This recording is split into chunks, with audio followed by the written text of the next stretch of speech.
on this journey to wholeness. Yeah, I'm really excited about this. So what this is God gave this to me back in December.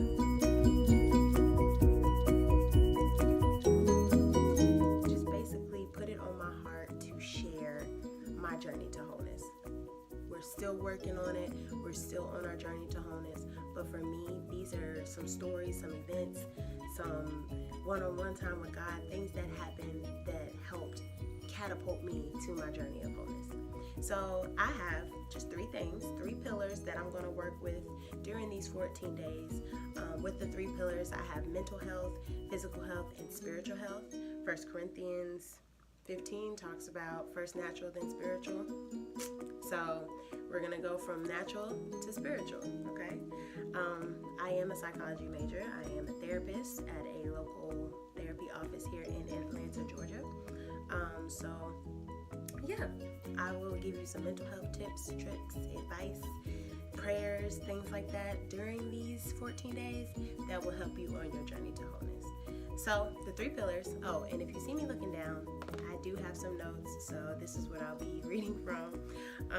The 3 pillars are mental health, mental wellness, mental wholeness. Then we have physical health, physical wellness, and physical wholeness, spiritual health, spiritual wellness, and spiritual wholeness. So we're going to cover these. We're going to talk about scriptures. We're going to pray with you. I'm going to pray with you, for you, about situations. If there's anything that you want me to talk about, DM me. Listen, we'll write it out. This is real raw and uncut.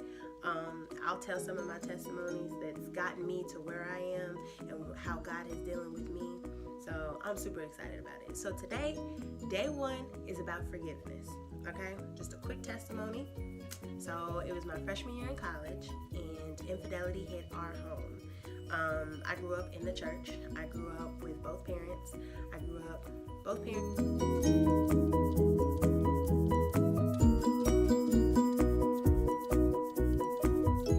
2 siblings. I have an older sister and a younger brother. I'm the middle child.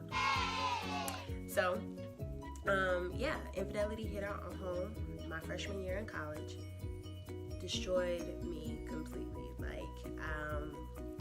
It was a tough time. The Lord definitely brought me through that. But the hardest part of that whole experience, I would have to honestly say, would be forgiving that individual that committed, this sin. God forgives us every day. Anytime that we've asked Him to forgive us, He forgives us and He forgets. He throws it in the sea of forgetfulness, and it's no more. He doesn't bring it back up. None of that. But the enemy tries to bring condemnation to us and tries to condemn us in our minds, and that's not what God does. God is love. He's joy. He's peace, long suffering. To me, this is just me. He's warm and bubbly. I mean, of course, He's the God of Jehovah Gabor, God of war, and He can, be intense. Of course, He's God, but He loves us, and the fact that He loves us so much that even when we open our mouths to say, Father, forgive me, He forgives us. So long story short, that happened in college. I had to forgive that individual because I was becoming sick. I was acting out in ways that weren't me. It was just this whole big old mess, right? So forgiveness is so important and so essential because forgiveness is not for the other person. Forgiveness is for you. Forgiveness is not for the other person. Forgiveness is for you. Forgiveness is for you to be okay so that the blood is off of your hands at the end of the day. It's important to open your mouth and audibly say, please forgive me, or I forgive you, and renounce that thing and just let it go and give it to God, because you holding it is nothing prosperous by you holding on hurt or rejection or things like that. You have to give that up to God so that you can be whole in that area, so that you can fulfill your purpose. God drops things on us in our lives for events to happen that I believe He wants to see what we'll do. Will we try to figure it out ourselves, or will we run to the Father and be like, God, I have no idea how to fix this. I have no idea how this is supposed to work. And give it over to Him and surrender to Him, because He is our perfect help. Like, He's Abba Father. What more can I say? So day 1 of 14 days of forgiveness will be, 14 days of wholeness will be forgiveness. I challenge you, I charge you.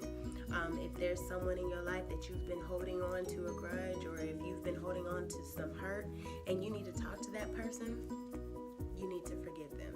Even if that person's deceased or you're unable to talk to them, you need to forgive them.